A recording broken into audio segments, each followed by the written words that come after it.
자, 오늘도 어김없이 4절까지 우리가 같이 암송할 텐데, 저는 예수님처럼 자비하니까 커닝 페이퍼를 앞에 띄워놨으니까 혹시 모르시는 분들은 보시면서 한번 말씀을 4절까지 암송하십시다. 시작.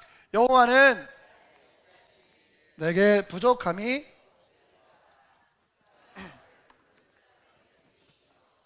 쉴만한 물가로 인도하시는도다. 내 영혼을 소생시키시고 자기 이름을 위하여 의의 길로 인도하시는도다. 내가 사망의 음침한 골짜기 다닐지라도 해를 두려워하지 않을 것은 주께서 나와 함께 하심이라. 주의 지팡이와 막대기가 나를 안위하시나이다. 아멘. 제가 오늘 슬라이드의 스크린에 배경 그림을 뭘 했을까 고민하다가, 사실 저기 배경 그림 나오는 게 제가 그냥 띵 갖고 나오는 게 아니고 엄청 고민해서 갖고 나오는 거예요. 그러니까 배경음악이래. 그 배경 그림도 허투루 보시면 안 돼요. 그죠? 게다가 화면이 커졌기 때문에, 선명해졌기 때문에 그 디테일을 제가 좀 신경을 씁니다. 그 봉준호 감독을 봉테일이라고, 저는 전테일이라고 전테일? 들어보셨는지 모르겠어요. 여러분, 양이 목자를 따라갑니다. 근데 목자가 점선으로 되어 있어요. 이게 뭘 의미하는 것일까요? 만약에 우리가 목자가 없다면, 우리는 양으로 비유하는데 성경은 우리가 목자가 없다면 어떤 일이 벌어질까라는 의미를 담고 있는 그림이에요. 여러분, 오늘 말씀의 제목이 예수님은 선한 목자. 특별히 4절 말씀에 보니까 어떻게 하시느냐? 주의 지팡이와 막대기가 나를 안위하신다. 막대기와 지팡이가 나를 안위하신다. 안위하는 게 뭐죠? 나를 편안하게, 나를 평안함으로 인도하신다는 거예요. 이 목자 되신 주님의 인도가 여러분들과 함께 하신다는 사실을 여러분 조금도 잊지 마시기를 간절히 바랍니다. 자, 그래서 이제 오늘 이런 얘기를 좀 하겠습니다. 여러분, 다윗은 직업이 뭡니까? 목자예요. 목자. 목동이었어요. 그래서 하나님과 자신과의 관계를 목자와 양에 비유했어요. 왜냐하면 자기가 목자니까, 자기가 그 양을 돌보는 마음이 마치 그 목자 대신 하나님께서 자기를 돌보신 것 같았기 때문에 그것을 이렇게 세상의 표현으로 은유를 하는 것이죠. 그러니까 나에게 축복하기를 원하는 모습, 나에게 인도하시는 모습, 나에게 선한 길로 인도하시는 모습, 그런 모습들이 마치 목자와 같았다라고 다윗은 지금 얘기를 하고 있는 것이죠. 그리고 이제 오늘 4절 말씀 보니까 목자들은요, 두 가지의 도구를 사용하는데 보면 지팡이, 막대기입니다. 근데 그림을 좀 보여주시면 지팡이하고 막대기가 이렇게 생겼어요. 여러 가지 모양이 있겠습니다만은 이게 가장 잘 표현되어진, 고증되어진 그 그림입니다. 짧은 게 막대기, 긴 게 지팡이. 제가 한 유튜브 영상을 보다가 어떤 목사님께서 어떤 그 이스라엘 말고 다른 그 중동 나라인데, 그 다른 중동 나라의 목사님이 자기 그 목자가 자기에게 직접 줬다는 거예요. 이름을 써가지고 막대기하고 지팡이를. 제가 그 영상을 보여드릴 수는 없으니까 갖고 나왔는데 보니까 막대기가 저만큼 생겼어요. 그리고 지팡이가 저만치 생긴 거예요. 이게 진짜 사용되는 지팡이와 막대기였던 거죠. 이 두 가지의 도구를 가지고 주님께서는 오늘 말씀 보니까 우리를 편안한 길로 인도하신다라는 거예요. 여기 말씀 보면 the road and the staff, they comfort me, 나를 안전하게 인도하신다라는 것인데요. 자, 그러면 이 얘기를 좀 저희가 해보겠습니다. 자, 어떻게 이 막대기 두 개가, 어떻게 이 도구 두 개가 우리를 안전함으로 인도할 수 있을까요? 여러분, 제가 한 가지 여쭤볼게요. 2000여 년 전에, 정확히 말하면 2017년 전에 예수님께서 십자가에서 죽으신 사건이 역사적인 사건인데, 그 역사적인 사건이 여러분들과 무슨 관계가 있습니까? 그 사건이 여러분들을 왜 구원으로 이끄는 것입니까? 그냥 믿죠. 그러나 저도 그냥 믿었어요. 근데 공부를 거듭할수록 궁금한 거예요. 아니, 과거에 일어났던 일이 왜 지금 나에게 효과가 있는 걸까? 이런 어려운 고민들을 하게 되더라고요. 그 고민들은 나중에 좀 털어놓고요, 나중에 좀 풀어놓고요. 오늘 마찬가지입니다, 여러분. 아주 오래전부터 수천여 년 전부터 사용되었던 이 지팡이와 막대기가 여러분 오늘날 우리를 어떻게 안전함으로 인도한다는 말입니까? 여러분, 이게 믿어지시나요? 그러면 우리가 이거 들여다봐야 돼요. 그럼 과연 지팡이와 막대기가 뭔데 우리를 안전함으로 인도한다는 걸까? 우리를 평안함으로 인도하는 걸까? 여러분, 물어보면 당장 대답하실 수 있으시겠어요? 지팡이와 막대기가 뭡니까, 여러분? 그래서 오늘 좀 알아보려는 거죠. 자, 보십시다. 여기 핑크칸에 쓰시면서 지팡이와 막대기는 뭐냐? 첫 번째, 막대기부터 얘기해 볼까요? 막대기는 지키고 보호하는 도구였어요. 목자들이 자기 양떼들을 지키고 보호하는 데 사용되었던 물건이 바로 막대기입니다. 여러분, 양들은요 진짜 무방비, 대책 없는 그런 동물들이에요. 뭐 발톱도 없고 날카로운 이빨도 없고 풀을 먹으니까 그냥 어금니만 발달했겠죠. 잘 뛰지도 못해요. 느려. 앞도 안 보고 밑에만 보고 댕겨. 앞에 누가 오는지도 몰라. 그냥 목자가 인도하면 그냥 가는 거예요. 그러니까 완전히 포식자들 나타나면요 딱 잡혀 먹기 좋은 동물이 바로 양들입니다. 많은 학자들과 목사님들, 그리고 뭐 일반 사람들도 말하기를 양은 바보 같다는 거예요. 바보.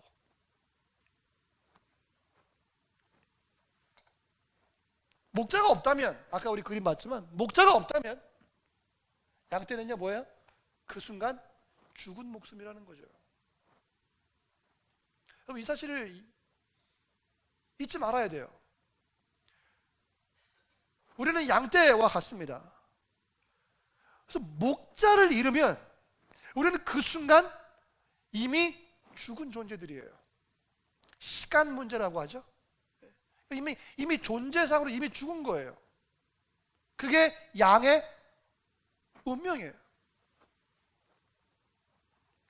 포식자가 으르렁거리고 나타납니다. 아니면 도둑들이 나타납니다. 그 자기를 방어할 수 있는 것이 아무것도 없다는 거예요.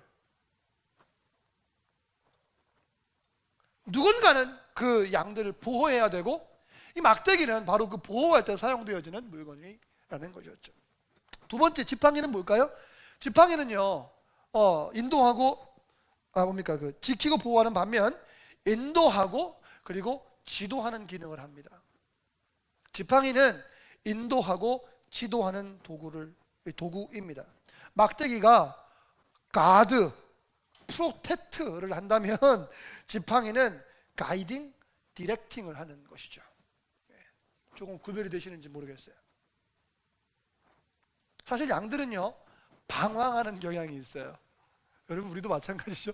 우리 양떼인데 여러분, 우리 참 방황하는 경향이 있지 않습니까? 오늘 말씀을 드릴 수 있을지는 모르겠습니다만 여러분, 방황하는 게 배워서 되는 게 아니에요. 그냥 되는 거야. 그냥 알아서 되는 거예요.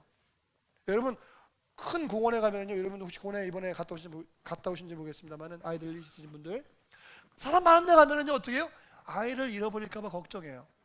이거 자칫 주의를 이렇게 쓰지 못하면 아이가 금방 내 시야에서 사라집니다.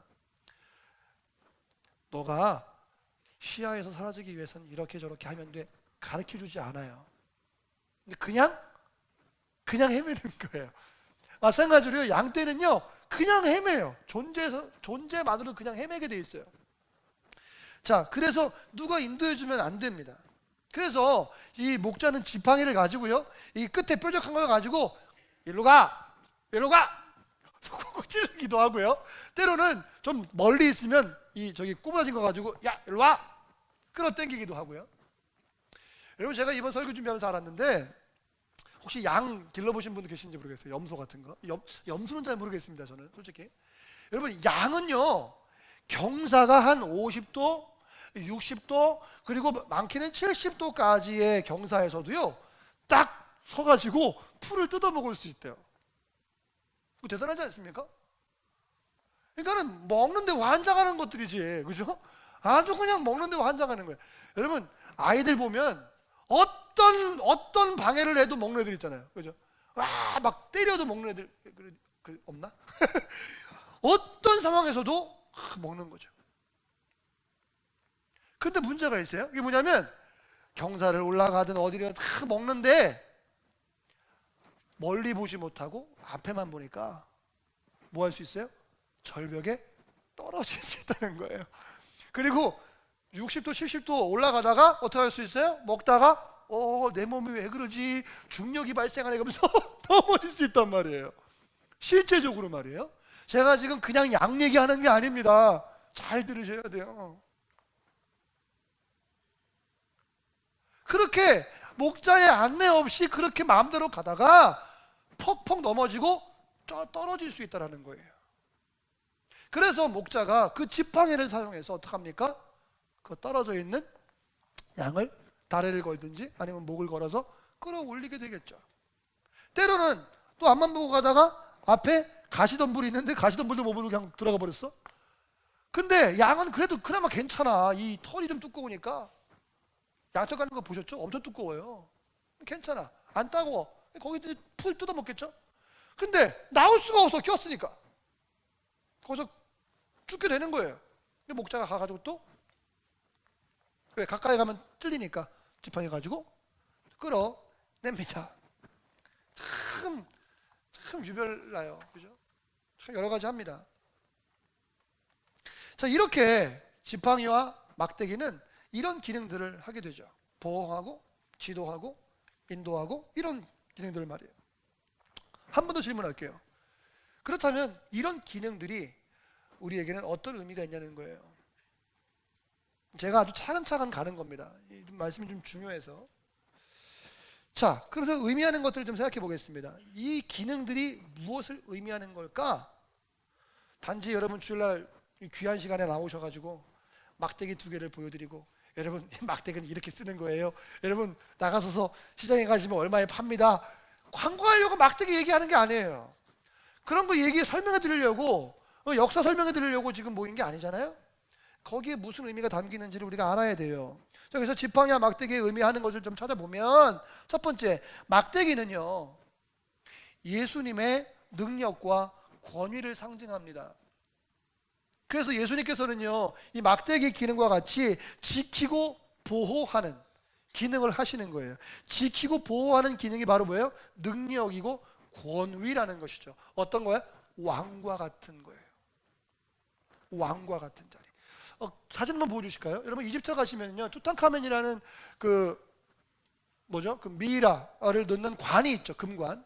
여러 가지 모양이 있는데 보통 이렇게 생겼어요. 근데 여기 보면은 2가지 막대기를 갖고 있습니다. 이게 뭐냐면 하나는 막대기고 하나는 지팡이에요. 물론 저거를 부르는 이름들은 다양해요. 여러 가지가 있고요. 한 가지가 더 있습니다. 사실은 저거 지금 이쪽에 있는 오른손에 쥐고 있는 거는 타작하는 것처럼 생긴 거고, 그다음에 요거는 지팡이처럼 생겼고, 또 하나는 이렇게 앞에가 납작해가지고 이렇게 생겼는데, 부르는 이름이 다양해요. 그리고 문화에 따라서 다양합니다. 그 메소포타미아 그 근동 지방에 이런 비슷한 것들이 많이 있었어요. 그래서 제가 어제 잠 못 자고 그거를 막 공부를 했거든요. 근데 알아보니 결국은 뭐냐? 결국은 우리가 지금 말씀드린 지팡이와 막대기의 기능을 하고 있는 거예요. 왕이니까 뭐예요? 권위가 있죠. 그래서 이 막대기를 통해서 뭘 상징합니까? 나는 이 나라의 왕이야. 나는 이 나라를 다스리고 있어. 내가 권위자야. 내가 너보다 뛰어나. 라는 것을 지금 저 막대기를 쥐므로써 보여주고 있는 것이죠. 쫀득하면 보러 입수하자는 말씀이 아니라 지금 우리는 예수님 말씀하고 있는 거예요. 우리 예수님께서는요 이 지팡이를, 이 막대기를 가지시고 자신의 능력과 자신의 권위를 사용하셔서 우리를 평안함으로 인도하시는 선한 목자란 말이에요. 네. 자, 2번째 지팡이입니다. 지팡이는요 예수님의 돌보심과 그리고 함께 아파하는 마음을 나타냅니다. 돌보심과 함께 아파하는 마음이요. care and compassion인데요. 이 care는 우리가 다 알고요. compassion이라는 단어는 참 한국말로 바꾸기가 어려운 단어예요. 예수님 이따가 제가 좀 말씀을 좀 자세하게 설명을 드리겠습니다. 자, 그래서 함께 아파하는 마음을 나타냅니다. 돌보심을 나타내요. 그 기능이 뭐합니까? 지도하고 인도하는 것입니다. 여러분, 지도하고 인도할 때 때로는요 뾰족한 걸로 찌를 수도 있어요. 조금 충격을 가할 수도 있습니다. 좀 아프게 할 수도 있어요. 왜? 배워야 되니까요. 아까 제가 말씀드렸잖아요. 놀이공원에서 여러분 길을 잃어버렸다가 막 이제 오랜 시간 지나 찾았어. 그런데 별일 없네, 괜찮아? 이러고 돌아서는 엄마는 아무도 없어요. 어떡합니까? 이렇게 하면 안 되지. 얼마나 엄마가 걱정했는데. 그러면서 어떻게 하면 다음부터 이런 일이 벌어지지 않을 수 있도록 어떻게 해요? 가르칩니다. 때로는 엉덩이를 때리기도 하죠. 속상하니까. 이게 내가 너 미운 놈이야. 너 나 왜 힘들게 해. 이렇게 때리는 게 아니잖아요. 그죠? 사랑하는 자녀니까 다음에 그러지 말라고 때로는 엉덩이를 토닥거리기도 하고 얘기하고, 때로는 윽박지르는 어조로 다음부터 그러지 말자고 얘기하는 거죠. 손 붙잡고 다녀라. 그죠? 엄마 보고 다녀라. 얘기하는 거죠. 마찬가지로요. 우리 주님은요. 권위가 있으시지만, 능력이 있으시지만 동시에 여러분 함께 아파하는 마음이 있으셔서 비록 우리가 아프지만 가시를 뽑아주는 것처럼 뽑아야 될 거 아니에요. 아프니까. 그러나 뽑아야 돼. 아프지만 뽑아야 돼. 마찬가지로 예수님께서 그렇게 우리에게 다가오셔서 동시에 사역하시면서 우리를 평안한 길로 인도하신다는 거예요. 혹시 여러분 예수님 믿으시면서 내 문제는 싹 없어지고 어떤 육체의 페인이나 아픔이나 영적인 고통이나 어떤 정신적인 어떤 그런 스트레스 같은 것들이 싹 없어져야 되고, 만약에 생기면 하나님 가짜, 교회 가짜, 목사님 가짜, 사기꾼 이렇게 생각하세요? 안 그러겠죠. 근데 혹시 그렇게 생각하신다면 큰 오산이세요.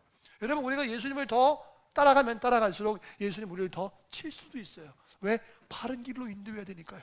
그게 선한 목자가 하실 일이거든요. 믿으십니까 여러분? 그게 바로 예수님의 목자 되신 사역이에요. 그 두 가지의 막대기를 가지시고 그렇게 사역을 하시는 거예요. 여러분, 히브리서 말씀 볼까요? 제가 왜 계속 이 지팡이 막대기를 계속 강조하냐면 이제부터 이제 저의 진짜 하고 싶은 얘기가 나오는 거죠. 히브리서 13장 20절 말씀을 같이 해볼까요? 시작. 양들의 큰 목자이신 우리 주 예수를 영원한 언약의 피로 죽은 자 가운데서 이끌어내신 평강의 하나님. 여러분, 하나님께서 큰 목자 되신 우리 주 예수를 영원한 언약의 피로 죽은 자 가운데서 살리셨다는 거죠. 우리 주 예수님을 어떻게 표현합니까? 큰 목자라고. 여러분, 우리 정보 하나 얻었어요. 예수님은 키가 컸어요. 그죠? 예수님은 180 이상이었어요. 여러분, 그런 얘기입니까? 아니잖아요. 키가 크다는 말이 아니라 위대한 목자, 선하신 목자, 양들의 필요를 제대로 채워주시는 좋은 목자라는 뜻이죠. 우리 예수님은 이렇게 오늘 말씀의 제목과 같이 좋은 목자 되십니다. 또 말씀 볼까요? 요한복음 말씀 보시면 10장 10절부터 11절 같이 읽어볼까요? 시작. 도둑이 오는 것은 도둑질하고 죽이고 멸망시키려는 것뿐이요, 내가 온 것은 양으로 생명을 얻게 하고 더 풍성히 얻게 하려는 것이라. 나는 선한 목자라. 선한 목자는 양들을 위해 목숨을 버린다. 여러분, 성경을 보면 양은 하나님의 백성을 상징하고요, 교회는 하나님의 양떼를 언제나 의미해요. 그리고 예수님은 자신을 가리켜 선한 목자다 이렇게 얘기합니다. 우리는 그의 양이며 그의 먹이시는, 그의 기르시는 양입니다 라고 시편도 고백을 해요. 예수님께서 요한복음을 말씀 보니까 나는 양들이 생명을 얻도록 합니다. 예수님이 말씀하신 거예요. 생명을 위해서 자신의 모든 것을 아끼지 않으시는 선한 목자가 바로 예수님이라는 것이죠. 여러분, 선한 목자는 이렇게 목숨을 아끼지 않습니다. 사꾼 목사는 일이나 어떤 맹수들이 나타났을 때 에이 나 살고 봐야지 그리고 도망가죠. 그러나 선한 목자는 자기가 찢기고 죽는 한이 있더라 하더라도 양을 지키면서 싸웁니다. 이게 바로 선한 목자예요. 그런데 우리 예수님께서 바로 이 선한 목자가 되신다라는 거예요. 이 사실이 우리 안에 믿어져야 돼요. 그래서 예수님께서 이 지팡이와 막대기를 들고 우리를 지금 돌보신다는 거예요. 우리는 하나님의 양떼이고 예수님께서 선한 목자이시다면, 그렇다면 우리에게는 어떤 의미입니까? 우리는 고백합니다. 주님은 선한 목자입니다. 나를 인도하십니다. 그리고 저는 팔짱 낍니다. 그리고 주머니에 손 꽂고 가만히 있습니다. 여러분, 이게 그렇게 고백하는 사람의 모습일까요? 아니야. 우리가 양이고 주님께서 목자이시라면, 주님 선한 목자이십니다, 나를 언제나 인도하십니다 라고 고백한다면 목자를 바라봐야죠. 엉덩이를 떼야죠. 목자가 움직이면 움직여야죠. 더 단순하게 말씀드리면 목자가 하는 말을 듣고 그 음성대로 행해야죠. 이것이 바로 양들이 해야 되는 일이라는 것이죠. 근데 우리는 양인데 이상한 튀기 양이야. 그래서 양은 목자의 음성을 듣는다고 분명히 말씀을 기록하고 있는데 목자의 음성을 안 듣고 이상한 잡음을 들어요.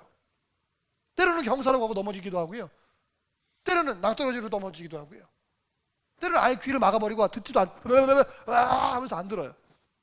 이상한 양이에요.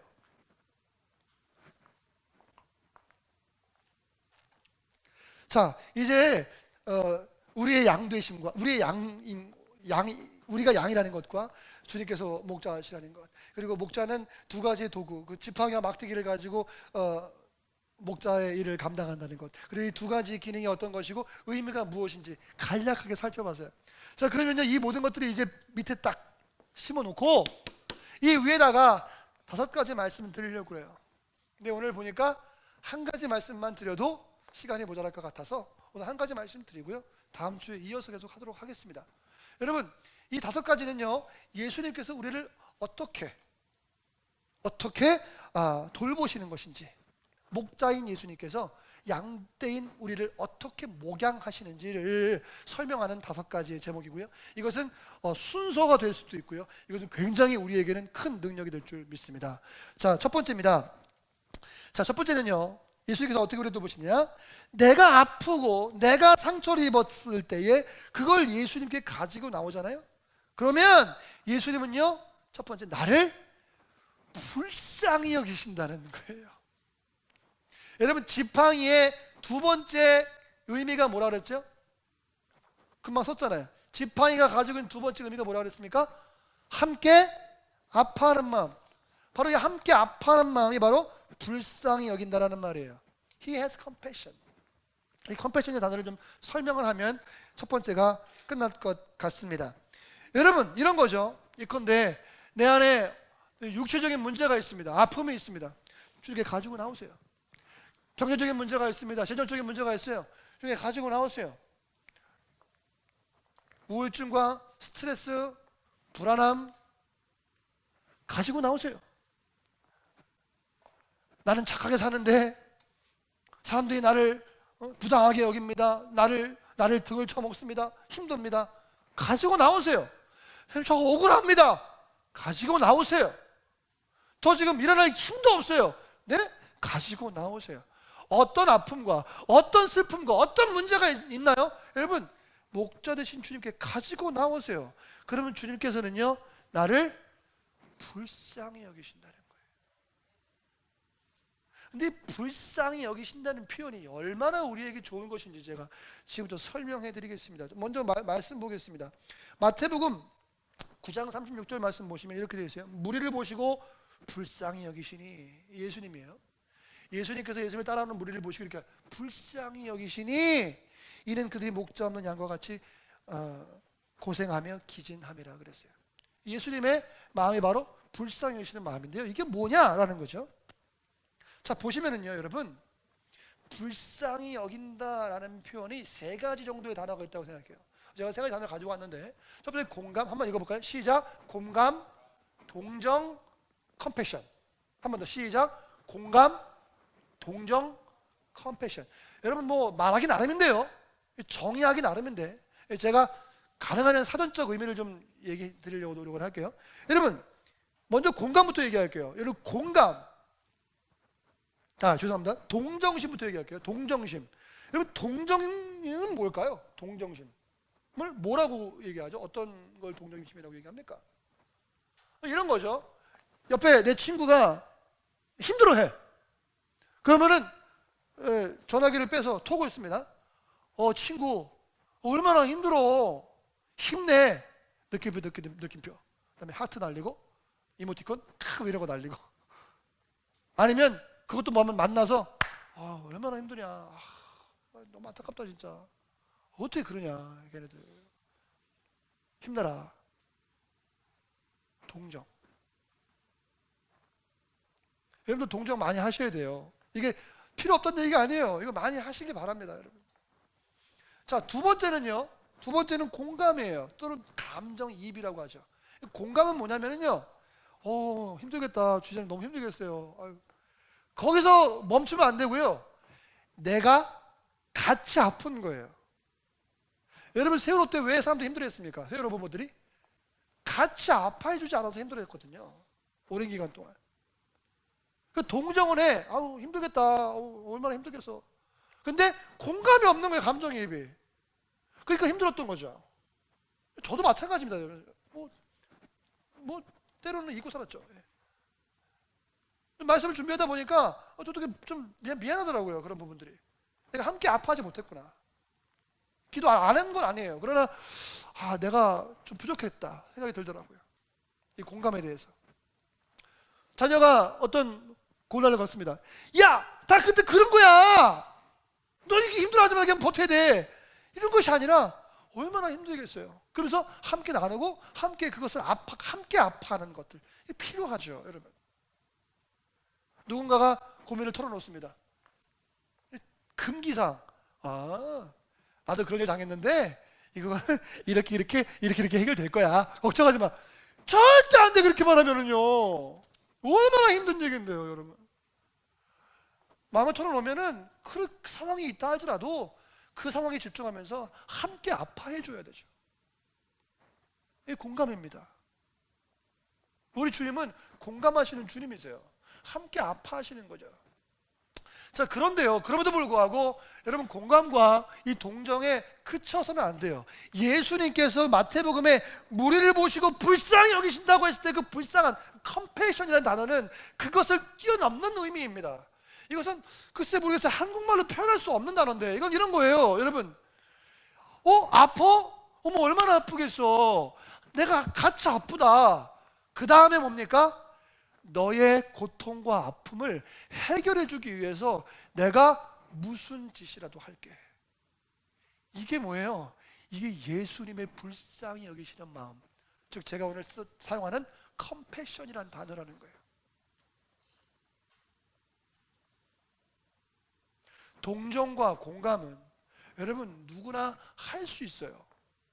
그러나 이 컴패션이라는 단어는요 쉽지가 않습니다.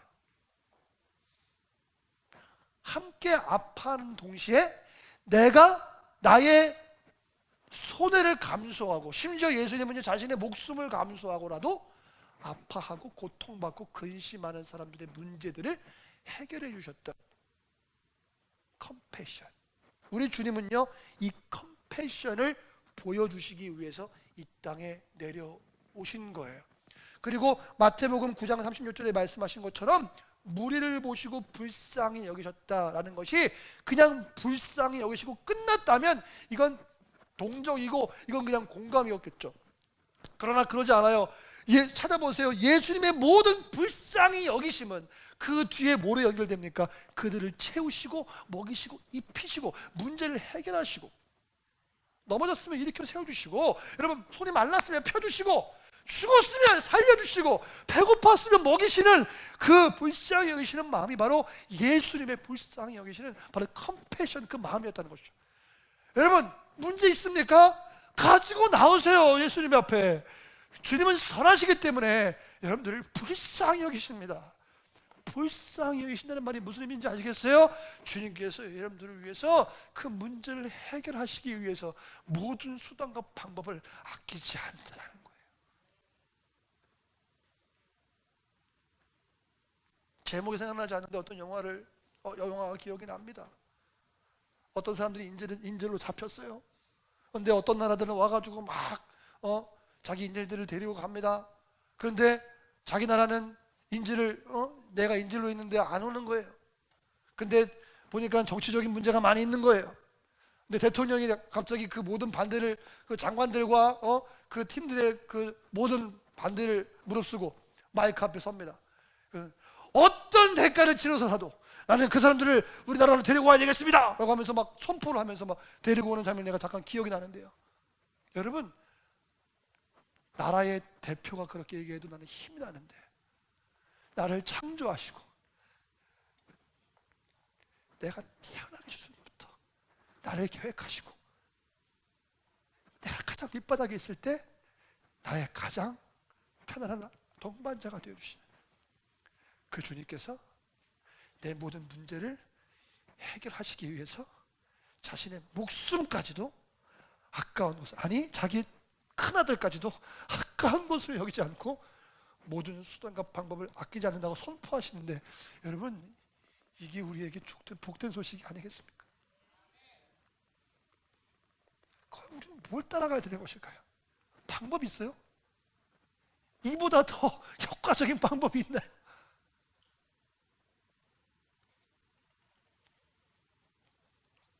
이것이 바로 예수님의 불쌍히 여기시는 마음이에요. 성경을 보면, 말씀을 마치면서요, 반주 좀 부탁해요. 성경을 보면 우리는 참 힘들어요. 왜냐하면 말씀을 보면 너를 위해서 살지 말아라, 너의 유익을 위해 살지 말아라. 심지어는 예수님을 따라갈 때는 네 친척 부모 다 버려라. 에? 엘리야 선지자가 엘리사를 부르는데 엘리사가 어떻게 반응합니까? 자기 가선 다 팔아가지고 쟁기 태워가지고 소 잡아가지고 태워 먹고, 뭡니까? 다 구워 먹고. 이스라엘 이후, 그죠? 우리는 한우, 이스라엘은 이후.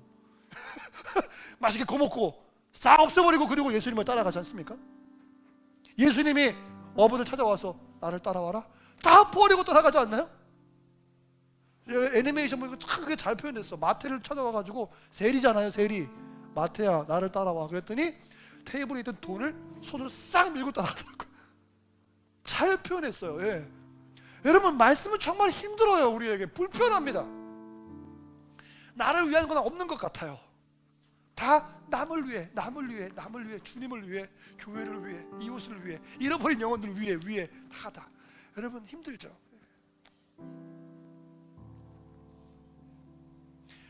그런데요, 여러분, 바꿔서 생각해 보세요. 정말 감사하더라고요. 여러분, 하나님의 관점에서 생각해 보세요. 모든 것이 다 나를 위해서인 거예요. 모든 것이. 주님이 왜 왔어? 나를 위해서 왔어요. 왜 고통당했어요? 나 때문에 고통당했어요. 왜 침뱉음을 당해요? 나 때문에요. 왜 채찍에 맞아요? 나 때문에요. 왜 하나님이, 왜 신이, 왜 가시, 왜 휴먼 비잉이 돼요? 왜 사람이 돼요? 그냥 신으로 있지. 사람 안 되고 신으로서 얼마든지 할 수 있잖아요. 왜 아프게 와가지고 그렇게 생고생을 합니까? 왜 그래요? 나 때문에. 우리는 말씀을 보면서 나를 위한 건 하나도 없는 것 같아. 다 이것을 위한 것 같아. 여러분, 그러나 이 성경 자체가 나를 위한 것임을 여러분 기억하시길 바랍니다. 하나님의 불쌍히 여기시는 마음은 이렇게 완벽한 거예요. 여러분, 왜 하나님 앞에 말씀하지 못해요? 왜 가져오질 못합니까? 물론 저는 지금 40대가 넘었기 때문에 엄마 앞에서 팬티를 못 벗겠죠. 예, 부끄러우니까. 그러나 기본적으로 엄마 앞에서, 엄마가 우리 작은아버지가 그러더라고요. 야씨, 내가 네 똥기저귀 다 갔어 이러면서 막 딸한테 막 여러분, 부모들 다 그렇잖아요.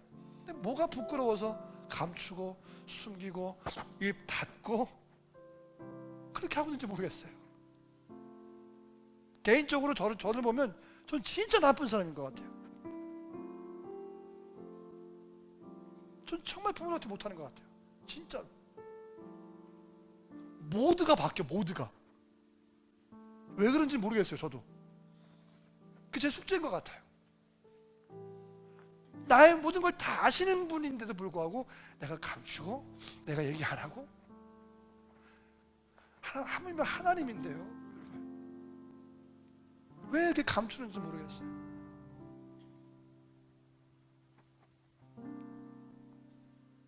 우울하십니까 여러분?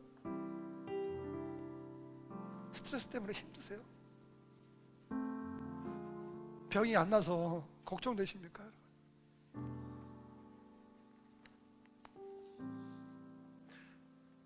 저 집사 생각하면 너무 힘들어요. 우리 미아씨 생각 너무 힘들어요. 하지만 믿음으로 기도하는 거죠. 하지만 걱정은 계속 되는 거예요 사실은. 세상이 얼마나 힘들어요 여러분. 계속 독초장이 날라옵니다. 빨간색, 그죠? 별로 안 좋은, 빨간색 별로 안 좋은 거야. 날라옵니다. 문자 옵니다. 기한이 계속 다가옵니다 여러분. 근데 우리는요 기억해야 될 게 뭐냐면, 우리는 그 상황 가운데 우리를 인도하시는 목자가 있다라는 거예요. 다시 한번 그림 보여줘, 큰 걸로. 여러분, 우리는 이 점선에 우리 예수 그리스도를 집어넣었으면 좋겠어요. 그림 보여줘야 돼. 지금 타이밍이, 내가 지금 허공을 치고 있잖아.